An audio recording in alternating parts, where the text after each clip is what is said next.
Baal e Astarote. Desvendando o oculto. Introdução. Bem-vindos, exploradores da mitologia e curiosos do desconhecido. Hoje, mergulharemos nas profundezas dos mitos antigos, onde divindades outrora veneradas se transformaram em figuras demoníacas nas tradições judaico-cristãs. Nossa jornada nos conduzirá ao intrigante universo de Astarote e Baal, duas entidades cujas histórias transcenderam o tempo e as culturas, moldando-se sob diferentes perspectivas ao longo dos séculos. Preparem-se para desvendar os mistérios que cercam essas divindades, que, com o passar do tempo, foram transformadas e reinterpretadas na trama complexa da mitologia. Baal. Baal, ou Beal, é um termo teônico e título honroso que se traduz como o Senhor ou nos idiomas semíticos do Noroeste, falados no Levante durante a Idade Antiga. Na Antiguidade, Baal, muitas vezes referido como o Baal, representava a principal divindade masculina dos fenícios e cartagineses, além de ser uma deidade venerada entre outros povos na Palestina. A Bíblia também menciona Baal no plural, como Baalim, e, ao longo do tempo, o termo tornou-se associado a diversas divindades levantinas, incluindo Moloque. As interpretações anteriores conectavam Baal a cultos solares e a uma variedade de divindades não relacionadas. No entanto, inscrições revelaram que o nome Baal estava especialmente vinculado ao deus da tempestade e fertilidade Haddad, assim como suas manifestações locais. A presença de Baal não se limita à antiguidade, encontramos suas referências no Novo Testamento, na Septuaginta grega e na Vulgata latina. Ao longo dos séculos, o significado bíblico da palavra estendeu-se para denotar divindades fenícias e falsos deuses em geral, ampliando-se durante a Reforma Protestante para incluir ídolos e ícones da Igreja Católica. Na linguagem semítica do Noroeste, como garítico, fenício, hebraico, amorreu e aramaico, Baal significava o proprietário ou por extensão, senhor, mestre ou o marido. Essa raiz linguística persiste em hebraico moderno e árabe para significar o marido. A forma feminina, Beala, traduz-se como senhora no sentido de dona da casa ou, mais raramente, esposa. Os templos de Baal, erguidos em colinas e telhados de casas, testemunhavam a devoção fervorosa, que incluía rituais de queima de incenso, sacrifícios de crianças, danças ao redor dos altares e até mesmo autotortura caso as preces não fossem atendidas. No âmago da adoração a Baal, possivelmente residia a reverência por um senhor do universo, embora tenha degenerado para a veneração de uma entidade poderosa no mundo material. O deus, às vezes identificado ao sol, desempenhou papéis diversos entre os fenícios e cartagineses, refletindo-se em nomes como Etial, Jerubaal, Aníbal e Asdrubal.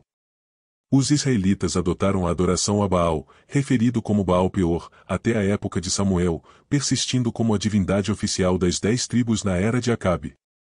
O culto a Baal continuou mesmo em Judá, só chegando ao fim com os eventos rigorosos do cativeiro babilônico, conforme narrado na Bíblia. A reverência a Baal deixou sua marca nas cidades de Israel, com diversos lugares recebendo nomes que homenageiam essa deidade. Assim, a história de Baal ressoa através dos séculos, revelando uma complexa teia de devoções, mitos e transformações culturais que marcaram profundamente o panorama espiritual da antiguidade. O deus Sol, conhecido pelo título genérico de Baal, ocupava uma posição central na devoção dos cananeus, sendo que cada local tinha seu próprio Baal, coletivamente chamados de Baalim, ou senhores, cada qual com sua respectiva esposa. O Ciclo de Baal, uma compilação de textos que data de cerca de 1500 a 1370 a.C., descreve a figura do Baal cananeu e foi descoberto em Ugarit nas décadas de 1920. Em Moabe, no Monte Peor, Baal era reverenciado como Baal-Peor, identificado com Príapo. O faraó Amenófis IV, influenciado por religiões semitas, tentou impor o culto ao disco solar alado, associado a Baal, a seus súditos. Em narrativas medievais judaicas, cultuar Baal era uma expressão usada para se referir aos rituais da religião cristã. O rei Clovis foi acusado de abandonar seu deus para adorar Baal, construindo, segundo relatos, um local de culto em Paris, chamado Baal Dionísio, ou seja, a Basílica de Saint-Denis. Ao longo da história, os hebreus se opuseram à adoração do deus Baal. Gideão, no livro dos Juízes, destruiu altares dedicados a Baal e à árvore de Azerá dos Midianitas. O profeta Elias, no século IX a.C., condenou o rei Acabe por sua adoração a Baal. Baal, também escrito como Baal, Belzebu, é destacado em tratados de demonologia medieval, como a primeira entidade em uma lista de 72, conhecida como Ars Goetia. Baal, derivado de Baal, é associado a poderes místicos, como a invisibilidade, e alguns acreditam que sua influência é mais forte em outubro. Apesar de sua origem como uma deidade semítica, Baal assumiu conotações demoníacas na demonologia cristã, sendo frequentemente representado como o primeiro rei do inferno. A tradição descreve suas aparições físicas como a de um rei sombrio, gato ou sapo, às vezes uma combinação dos três. O nome Baal, associado a um dos 72 espíritos da chave menor de Salomão, tornou-se uma presença comum no ocultismo contemporâneo, influenciando práticas como a evocação de entidades preternaturais. Astarote. A deidade Astarte, também conhecida como Asterate em grego e Astarote em hebraico, destaca-se no panteão fenício e na tradição bíblico-hebraica, sendo reconhecida como a deusa dos Sidonios, mencionada em Reis 11h05. Filha de Baal e irmã de Camus, a deusa da lua, fertilidade, sexualidade e guerra, era venerada principalmente em Sidom, Tiro e Biblos. Seus rituais abrangiam uma variedade de práticas, incluindo oferendas corporais de teor sexual, libações e adoração de imagens ou ídolos. O culto principal ocorria no equinócio da primavera, marcado por celebrações intensas de fertilidade e sexualidade. A associação da deusa com o erotismo a tornava altamente reverenciada entre os povos da época, o que pode ter influenciado o rei Salomão a adorá-la, contrariando sua fé, conforme relatado em 1 Reis 11h05. Em Sidom, o culto era compartilhado entre dois deuses, Ishum e Asterate, Astarte. Astarte era esposa do deus Tamuz, mencionado na Bíblia em Ezequiel 8h14. Um de seus principais templos estava localizado em Ecrom, terra dos filisteus, conforme registrado em Samuel 31:10. A origem mitológica de Astarte remonta à história dos povos sumérios e acádios, onde ela era chamada de Star ou Inanna.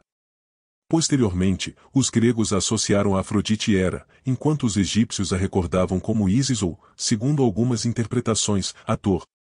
De acordo com a mitologia suméria e acadiana, Star ou Asterate era irmã de Samas, referido na Bíblia como Camoesh, Camus ou Quemóis, em versículos como em Reis 11h33 e 2 Reis 23h13. O nome de Asterate também é associado a Baal, conforme mencionado em Juízes 2h13 e Reis 18h19. Astarte, conhecida como Obaalatio em Biblos, permaneceu como a deidade fenícia mais significativa, resistindo às mudanças no culto influenciadas por diversas tradições do Mediterrâneo. Sua representação abrangia diversos aspectos, sendo sempre associada a uma imagem amorosa, bela, fecunda e maternal. Seu culto, frequentemente desprovido de esculturas nos templos, envolvia rituais domésticos com estatuetas simples ou amuletos inspirados na arte egípcia, como o escaravelho solar. Astarote, ou Astarte, era uma divindade venerada na antiga Síria, Fenícia e Canaã. Em tempos antigos, diversos povos reverenciavam uma entidade feminina, a esposa de Baal, sendo que, assim como Baal era vinculado ao sol, Astarote era identificada com a lua. Astarote, conhecida como a deusa da fertilidade, sexualidade, amor e guerra, tornou-se objeto de cultos fortemente erotizados devido à sua associação com a fertilidade e produtividade. Tais rituais eram realizados em bosques, envolvendo homens e mulheres, e incluíam a instalação de um tronco esculpido conhecido como o poste sagrado ou 1 Samuel 7h04, 1 Samuel 12h10. A idolatria a Astarote tornou-se uma aflição para Israel desde os tempos de Moisés. Durante a permanência incompleta em Canaã, muitos israelitas sucumbiram à adoração da deusa cananita, uma prática que desagradava a Deus. Juízes 3h07, Juízes 6h28, Juízes 10h06. Deus expressa sua condenação à construção de imagens e à adoração de ídolos. Deuteronômio 5:8-10, chegando a instruir Moisés para que seu altar não fosse erguido próximo a bosques ou postes sagrados. Deuteronômio 16:21-22. A idolatria é considerada ofensiva a Deus. Após a morte de Saul, os filisteus levaram sua armadura ao templo de Astarote. 1 Samuel 31:10. Mesmo Salomão, em seu período de idolatria, passou a participar dos cultos à deusa pagã. 1 Reis 11:4-5. O rei Acabe também teve cerca de 400 profetas devotados a Astarote, 1 Reis 18 horas e 19 minutos. O rei Manassés chegou a erguer um poste sagrado no templo e a sacrificar seu próprio filho, de 2 Reis 21 2.6-7, resultando em sérios problemas para Israel decorrentes da idolatria. Contudo, Deus suscitou líderes, como o profeta Elias, rei Asa, rei Josias e Gideão, para avivar o povo e libertá-los do paganismo. O culto a Astarote difundiu-se amplamente na antiguidade, sendo adorado por diversos povos. A influência de outras culturas provocou variações no nome, mas trata-se da mesma figura, conhecida por diversos nomes, como Asterate, Asterat, Antíris, Astartes, Baala, entre outros. Houve um notável sincretismo, associando Astarote à deusa Vênus em Roma, Afrodite na Grécia e Ishtar na Babilônia, evidenciando que, apesar das mudanças de nome, o espírito que representavam era o mesmo, o espírito do engano. Conclusão. Ao encerrar nossa exploração sobre Astarote e Baal, testemunhamos a riqueza e a complexidade das tradições mitológicas que permearam civilizações antigas. A transformação dessas divindades em demônios nas tradições judaico-cristãs revela a dinâmica fluida entre as crenças ao longo da história.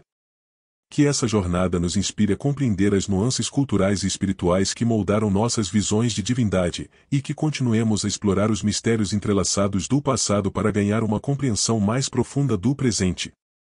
Abrace a diversidade mitológica e que as histórias de Astarote e Baal ressoem em nossas mentes, desafiando-nos a questionar, aprender e crescer. Você acaba de ouvir o quadro Paleoleitura. Se você gostou desse conteúdo, curta, compartilhe, comente e se inscreva no canal Projeto Paleolítica. Mas claro, só se você quiser. Muito obrigado!